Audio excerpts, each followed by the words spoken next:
There is something happening inside your child's brain right now that most parents are completely unaware of. And it has nothing to do with their grades, their screen time, or whether they eat their vegetables. It has to do with memory. Not the kind of memory that helps them remember the words to a song or the plot of their favorite movie. I'm talking about emotional memory. The deep, unconscious kind that gets wired into the nervous system before a child even has the words to describe what they're feeling. The kind that doesn't just fade with time, but actually shapes the architecture of who they become as adults. Here's what modern neuroscience has confirmed beyond any doubt. Children do not remember their childhoods the way we think they do. They don't store events like a video recording. What they store is how those events made them feel. And certain parenting behaviors, even ones done with the absolute best intentions, have the power to leave emotional imprints so deep that your child will still carry them at 30, at 40, at 50 years old in how they speak to themselves, in the partners they choose, in whether they believe they are fundamentally worthy of love. This isn't about guilt. I want to be very clear about that before we go any further. This is about understanding. Because once you understand what's actually happening in your child's developing brain, everything changes. You don't parent out of fear anymore. You parent out of awareness. And that awareness is one of the greatest gifts you will ever give your child. Stay with me, because what we're going to cover today is not a surface-level list of do's and don'ts. We are going to go deep into the science, the real developmental psychology research, and I promise you that by the time we reach the fourth point on this list, you will look back at your own childhood, and things that never made sense before will suddenly become very clear. And by the time we reach the seventh, you will understand something about the parent-child relationship that most people spend decades in therapy trying to figure out. The first thing children remember forever is not what you said. It's the emotional temperature of the home. Psychologists have a term for this: emotional climate. Children, especially in the first 7 years of life, are what neuroscientists call emotional barometers. Their nervous systems are literally calibrated by the emotional environment around them.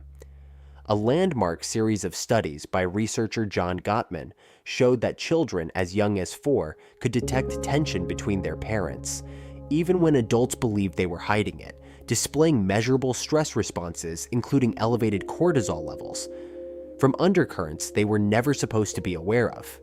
What does this mean for you?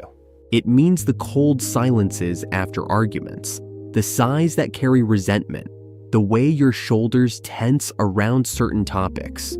All of that is being recorded by your child's nervous system as a body-based knowledge that becomes their baseline understanding of what love and relationships feel like.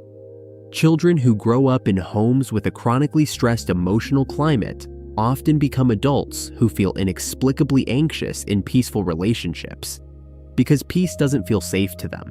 The healing move is not perfection, but emotional honesty calibrated for age. Instead of pretending everything is fine, you say, "Mom and Dad are having a hard conversation right now, but we love each other, and we love you." That single sentence does more for your child's nervous system than a year of forced cheerfulness. The second thing children remember forever is being dismissed when they were afraid. Fear is managed by an ancient part of the brain called the amygdala, which does not respond to logic. In children under the age of 10, the prefrontal cortex, the thinking brain, is so underdeveloped that it is essentially offline when the amygdala is activated. They cannot think their way out of fear. They biologically cannot. So when a parent responds with, "Stop being a baby," or "There's nothing to be scared of," what the child's nervous system registers is not reassurance. What it registers is abandonment at the moment of greatest vulnerability.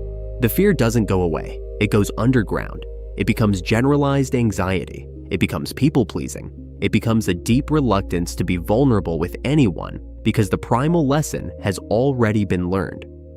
When you showed your softest place, you were left alone with it.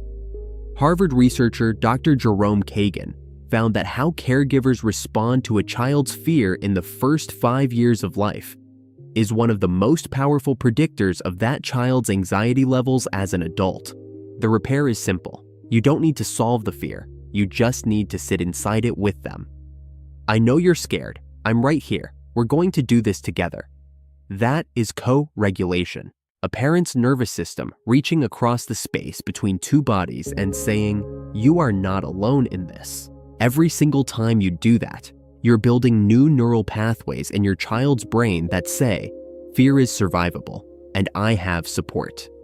The third thing children remember forever is conditional love.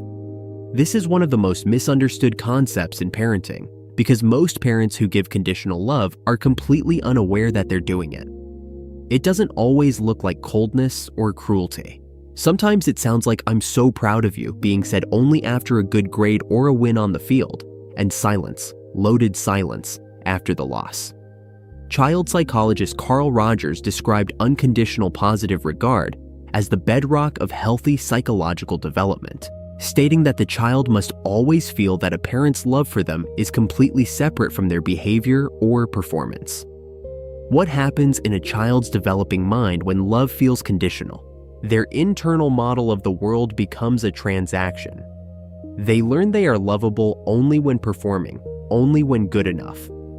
They will carry this transactional model into every relationship they ever have. They will shrink themselves to stay loved. They will work themselves into burnout, trying to earn worthiness that was never actually in question. They will choose partners who make them work for affection, because that is what love has always felt like. You can interrupt this pattern today with 4 words: "I love you, period." Not "I love you when you're good." Just "I love you." Especially on the hard days. Those are the days that get stored in emotional memory as safety. The 4th thing children remember forever is being humiliated in front of others. Public humiliation activates a neurological response that is, in the brain's processing, nearly identical to physical pain. This is not a metaphor. Researcher Naomi Eisenberger at UCLA used fMRI brain scans to show that social rejection activates the same regions of the brain as physical injury. The dorsal anterior cingulate cortex lights up just as brightly during social humiliation as when a person touches something hot. Now imagine being a child with a brain still forming, with no cognitive tools to contextualize shame, and having a parent, the most important person in your world, call out your mistake at a family dinner table or correct you harshly in front of your friends. That pain doesn't just say, "I did something embarrassing." It says, "I am something embarrassing." Dr. Brené Brown's research has consistently found that shame thrives in silence and secrecy. Children who are regularly humiliated bury it. They become hypervigilant about how they are perceived, growing into adults terrified of being seen, which makes deep intimacy feel almost unbearable. The antidote is to make your corrections private and your celebrations public. If something needs to be said, it can wait until you are alone together. What cannot wait is the quiet word and the hand on the shoulder that says, "You are not a performance I am evaluating in front of everyone. You are a person I am in relationship with." Before we continue, if what you're hearing is resonating, please take a second to like this video and subscribe to this channel. What we're building here is a community of parents who want to go deeper than the surface, because understanding is the first step to everything. Now let's keep going, because what comes next is something very few people ever talk about openly. The 5th thing children remember forever is not being believed. Think about the first time in your life that you told someone something true and important, and they didn't believe you. What did that feel like? Now imagine being a child and having that experience happen with the person you depend on completely for your safety and your entire sense of reality.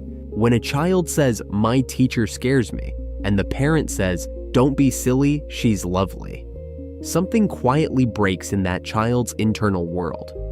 Over time, across hundreds of these interactions, what develops is something psychologists call epistemic mistrust, a deep-seated inability to trust one's own inner experience as valid information. Children who are chronically not believed become adults who gaslight themselves. They say, "I shouldn't feel this way," and "I'm probably overreacting," when their nervous system is screaming that something is wrong. Believing your child doesn't mean you abandon all discernment. It means you take their inner experience seriously as real information worth engaging with. Responding to "my teacher scares me," not with dismissal, but with curiosity. Tell me more about that. What happens that makes you feel scared? That shift from dismissal to curiosity sends a message that echoes through decades.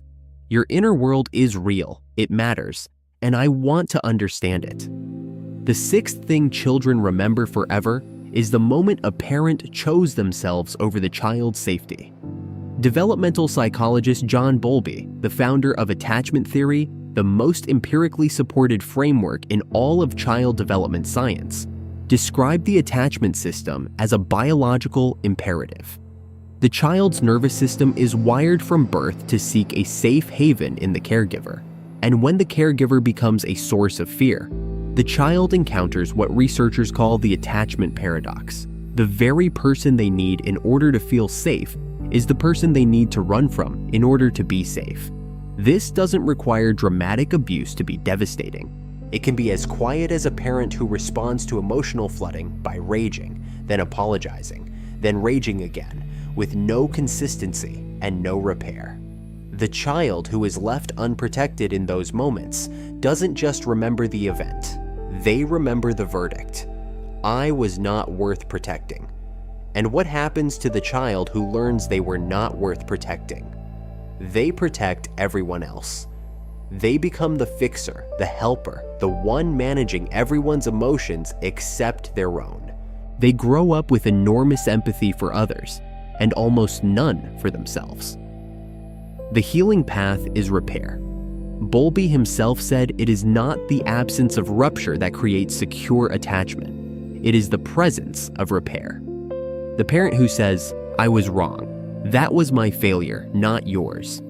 You deserved better, and I am going to do better," is performing an act of profound neurological healing. Secure attachment can be earned after significant hurt, as long as the repair is genuine and consistent. The seventh thing children remember forever is what they were told about themselves. Language is not just communication between a child and a parent. Language is the material from which a child's identity is constructed. A child does not yet have the cognitive sophistication to evaluate what they're being told and decide whether to accept or reject it. They absorb it. They become it. "You're so dramatic. You're the difficult one. Why can't you be more like your sister?" These phrases are not just frustration in the moment. They are being metabolized by the developing brain as foundational truth. Research by psychologist Carol Dweck at Stanford University has shown that the specific language parents use about a child's traits versus their efforts has measurable effects on that child's resilience and response to failure well into adulthood. Children who are given chronic negative identity labels become adults who unconsciously perform those labels. The child told they are the difficult one grows up to create difficulty, not because they are inherently difficult, but because difficulty became their identity, and identity is the most powerful force in human behavior. Conversely, children who receive accurate, specific, positive language become anchored in those descriptions, not "you're so smart," which Dweck's research shows can actually increase fear of failure. But you kept trying even when it was hard. That's what I call real courage. These descriptions become the child's internal compass, the voice inside the adult's head that says, "I am someone who keeps going." Choose your words knowing they will still be speaking to your child when they are 40 years old and you are no longer in the room. Now, before we close, there is one final thing children remember that supersedes all of the others. Children remember being truly seen, not evaluated, not managed, not shaped into something more convenient, seen. The moment a parent puts down their phone and looks at their child with genuine curiosity and presence. The moment a parent says, "Tell me more about that," about something completely unimportant to the adult, but deeply important to the child. These moments are not grand. They don't require money or perfect parenting. They require only presence. And presence is the rarest and most precious thing you can give another human being, especially a small one who is using you as their primary template for what human connection looks and feels like. Donald Winnicott famously said that children do not need a perfect parent. They need a good enough parent, one who is present more than absent, one who repairs more than wounds, one who sees the child as a whole person rather than a project to be managed. You are listening to this right now, which means you are already that parent. The fact that you are here, that you are asking these questions, that you care enough to sit with uncomfortable information because you love your child and you want to do better, that is not a small thing. That is everything. The brain is not a finished product at birth. It is shaped across decades by experience, by relationship, by attunement. And the extraordinary truth of neuroscience is that it is never too late to shift the shape of things. Every moment of genuine connection you have with your child today is literally building new neural architecture. Every act of repair after a rupture strengthens rather than weakens the bond.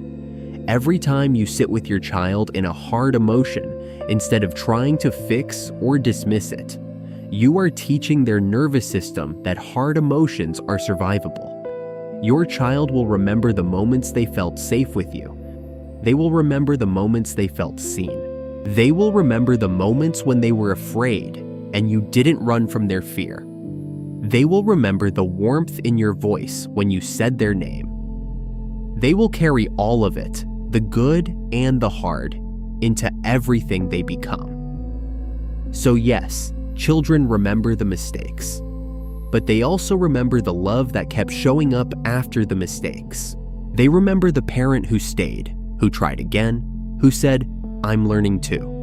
They remember the parent who made them feel that they were, without question and without condition, worth knowing. That is the parent you already are. And it is the parent you are becoming more fully every single day.